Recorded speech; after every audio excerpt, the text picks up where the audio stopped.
Hai semua para pendidik. Pernah tak rasa pening kepala dengan teori-teori bahasa ni? Macam abstrak sangat kan? Okey, hari ni kita lupakan sekejap buku teks tu. Kita akan tukarkan semua teori yang pening tu jadi sesuatu yang sebenar-benarnya praktikal.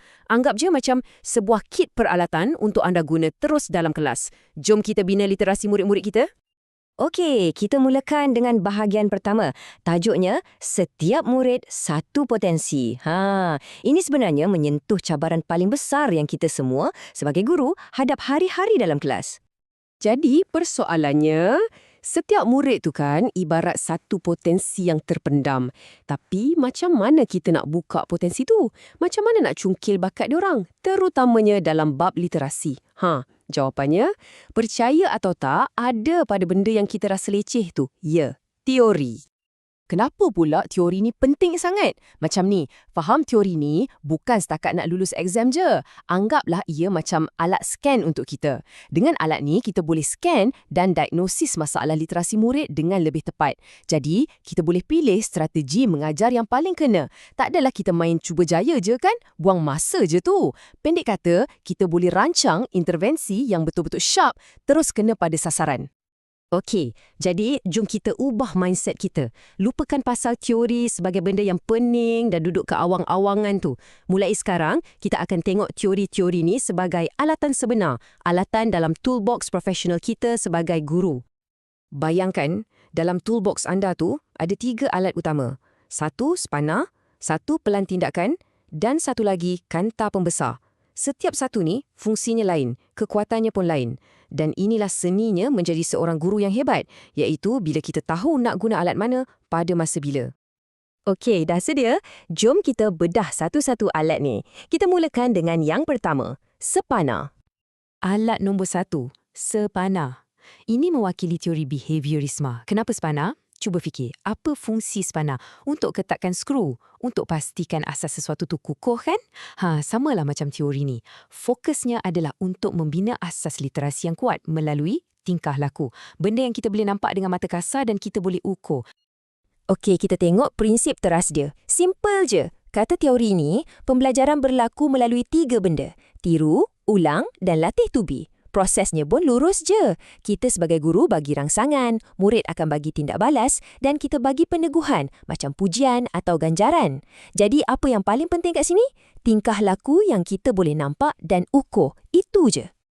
Jadi, macam mana nak guna spana ni dalam kelas? Senang je. Kalau untuk membaca, ia memang champion untuk bacaan mekanis. Contoh paling klasik, kita sebut suka kata bar, murid ikut bar, kita terus puji, bagus, pandai. Itu dah guna behaviorism. Untuk menulis pula, fikirkan aktiviti salin huruf berulang-ulang kali tu. Lepas tu, kita bagi stiker bintang. Itulah dia peneguhan yang sangat power untuk bentuk kemahiran motor halus diorang.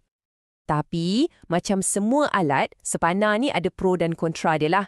Kekuatannya, ia memang sangat-sangat berkesan untuk murid pemulihan atau untuk ajar kemahiran asas. Sebab apa? Sebab hasilnya cepat nampak dan senang nak ukur. Kelemahannya pula, ia agak mekanikal. Kurang sikit bab kefahaman dan tak berapa nak galakkan murid tu berfikir secara kritis. Okey, spana dah settle. Jom kita ambil alat kedua pula. Pelan tindakan. Alat ni mewakili teori kognitif. Kalau tadi spana tu untuk bina asas yang kukuh, pelan tindakan ni pula fungsinya untuk membina struktur kefahaman. Fokusnya bukan lagi apa yang kita nampak kat luar, tapi apa yang berlaku dalam kepala otak murid tu. Yang paling best pasal teori ni, ia ubah cara kita pandang murid. Murid bukan lagi macam bekas kosong yang kita cuma tuang ilmu. Tak. Teori kognitif kata, murid tu sebenarnya pembina pengetahuan yang aktif. Macam mana dia orang bina? Dengan cara kaitkan benda baru yang dia belajar dengan benda yang dia dah tahu. Benda lama tu kita panggil skema. Jadi, nampak tak? Fokus kita dah beralih dari tingkah laku luaran kepada proses mental dalaman.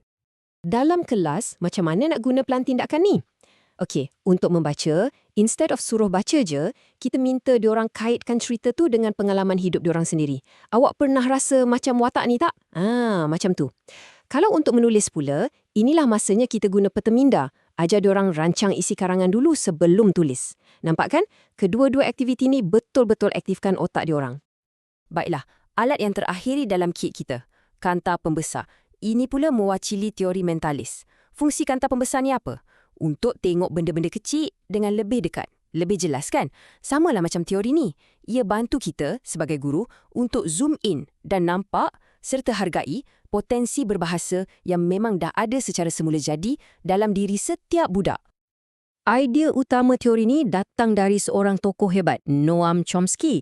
Dia kata, kita semua ni dilahirkan dengan satu alat dalam otak kita. Namanya peranti pemerolehan bahasa atau LAD. Maksudnya, budak-budak ni belajar bahasa bukan setakat tiru bulat-bulat. Tapi, diorang sebenarnya macam saintis kecil. Sentiasa uji hipotesis dan bina undang-undang tata bahasa diorang sendiri. Dan poin paling penting kat sini, bila diorang buat salah, itu bukan kegagalan. Ia sebenarnya bukti yang proses kreatif tengah berjalan. Okey, jom kita tengok contoh paling best. Bayangkan seorang murid cakap macam ni. Cikgu, saya sudah makankan nasi. Kalau kita pakai spana tadi, kita mungkin akan terus betulkan. Salah, bukan makankan, makan. Tapi, kalau kita guna kanta pembesar ni, kita akan nampak benda lain. Kita akan nampak, wow, ini bukan salah tata bahasa je. Ini bukti budak ni tengah bereksperimen dengan imbuhan kan.